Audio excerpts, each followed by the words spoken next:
Hi guys, कैसे हो आप सब लोग। तो पिछली वीडियो में हमने एक सिंपल मोनोपोली की इक्विलिब्रियम देखी थी।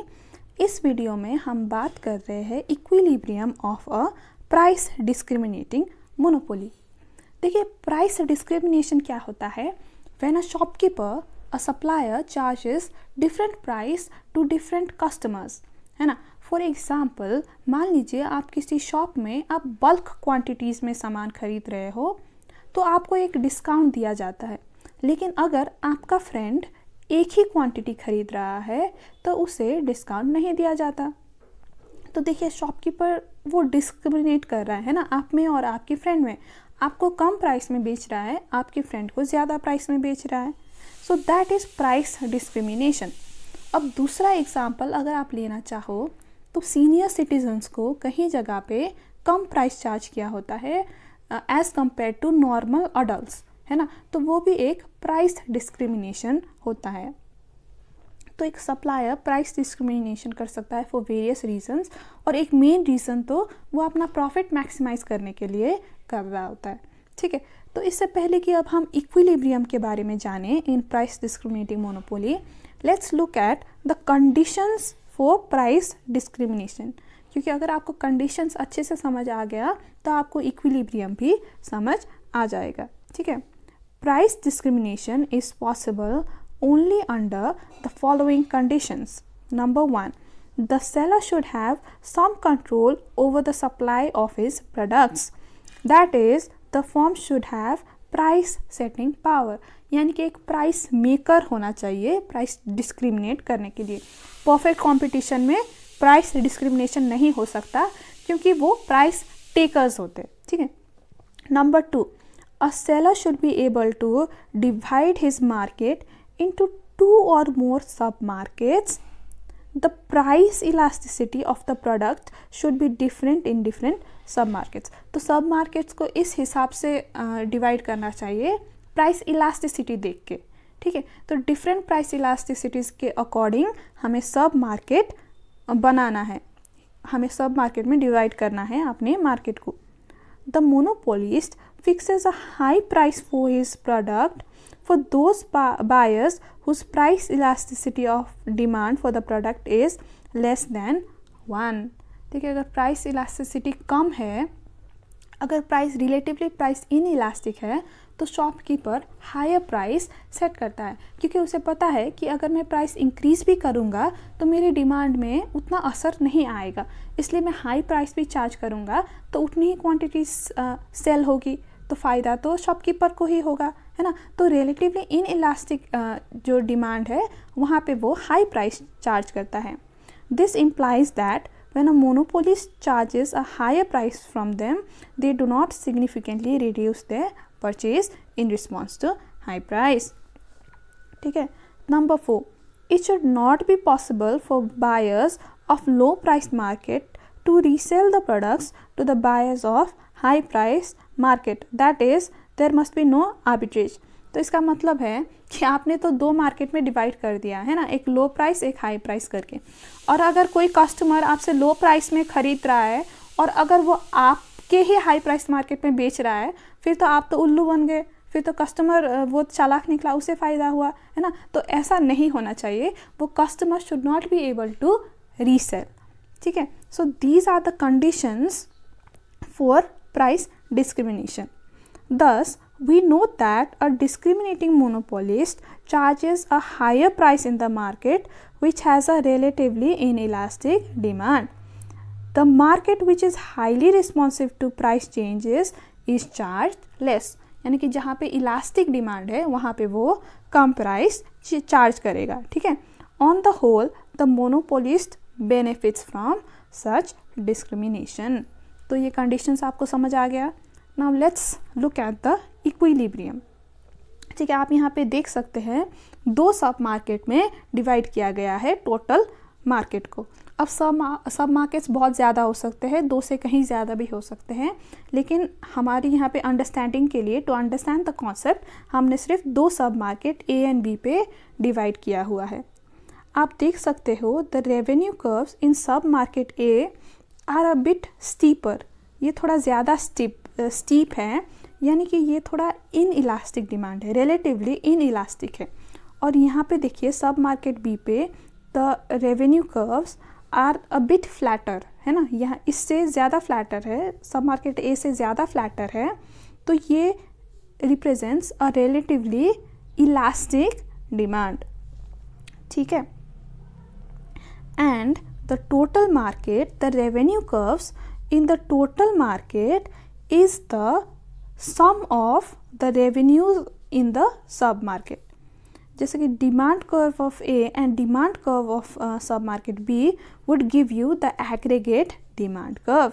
Similarly, the marginal revenue curve of A and the marginal revenue curve of B would give you the aggregate marginal revenue curve. आप अगर नोटिस करेंगे तो आप यहाँ पे देखिए थोड़ा सा बेंड है यहाँ पे, है ना, टोटल मार्केट के रेवेन्यू कर्व्स में। ऐसा क्यों है? क्योंकि अप टू हियर जो रेवेन्यू कर्व है वो सब मार्केट ए की प्रॉपर्टीज़ ले रहा है, लेकिन जो ये बेंड के बाद वो सब मार्केट बी की प्रॉपर्टीज़ ले रहा है।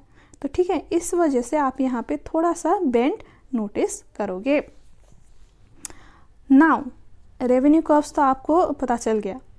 The condition for finding the equilibrium quantity for the total market is the same as in perfect competition या सिंपल मोनोपोली। यहाँ पे भी हमें क्या देखना है? The marginal cost should be equal to marginal revenue, ठीक है। तो इसीलिए हमने यहाँ पे एक मार्जिनल कॉस्ट कर्व ड्रॉ कर दिया है। And the point where the marginal cost and the marginal revenue meet are at point E, है ना, यहाँ पे आपका मार्जिनल रेवेन्यू कर्व हो गया।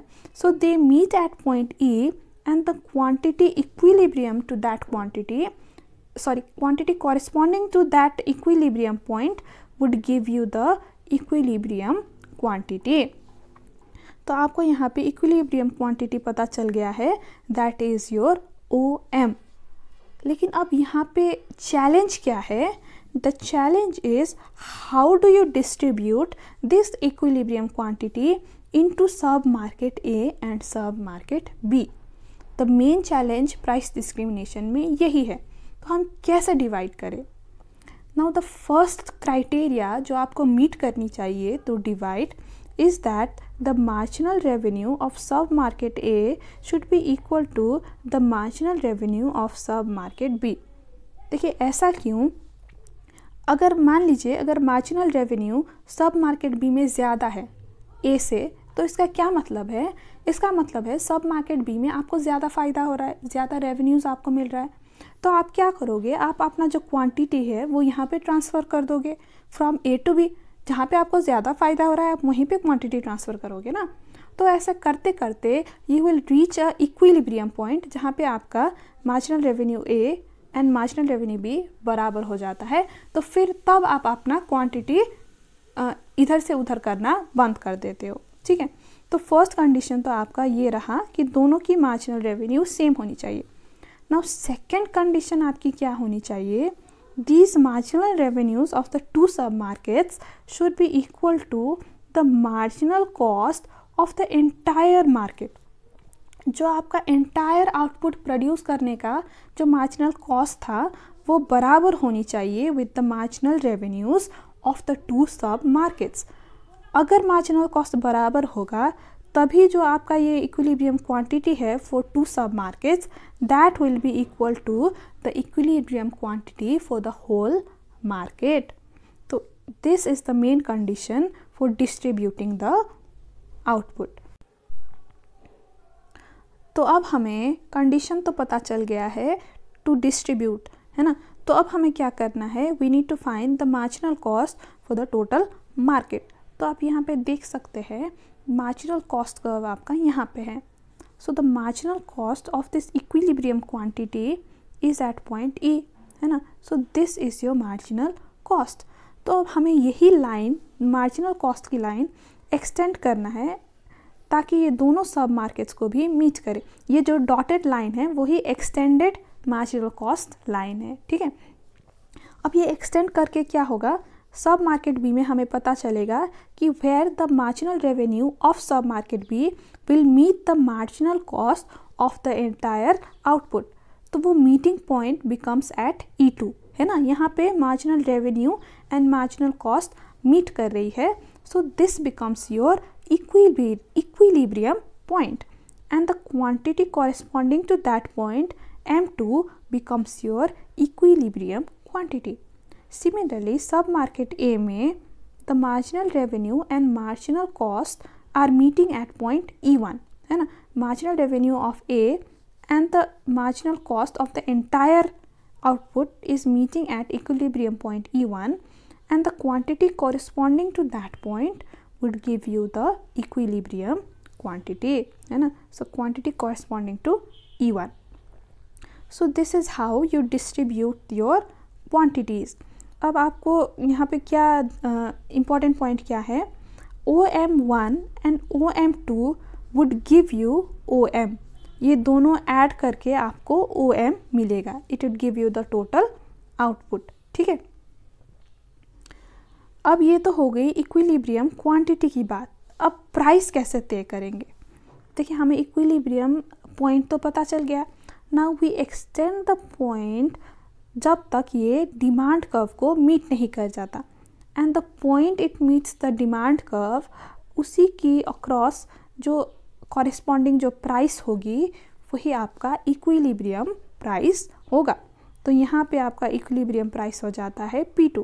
सिमिलरली हम यहाँ पे भी इक्विलिब्रियम पॉइंट को एक्सटेंड कर देते हैं जब तक ये डिमांड कर्व को मीट नहीं कर जाता, and the price corresponding to that point would give you the price P1, equilibrium price.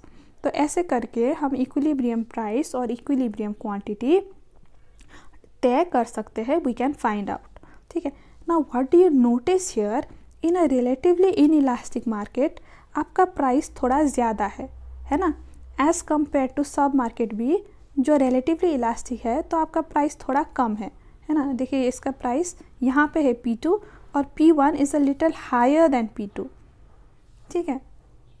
तो ये क्या प्रूव करता है आपको कि इन इलास्टिक जहाँ पे आपका डिमांड होता है वहाँ पे एक मोनोपोलिस्ट हायर प्राइस चार्ज करता है as compare to elastic demand. So this was all about finding the equilibrium quantity and price in a price discriminating monopoly. I hope आपको समझ आ गया होगा. तो हम मिलते हैं अब नेक्स्ट वीडियो में. तब तक के लिए बाय बाय, टेक केयर.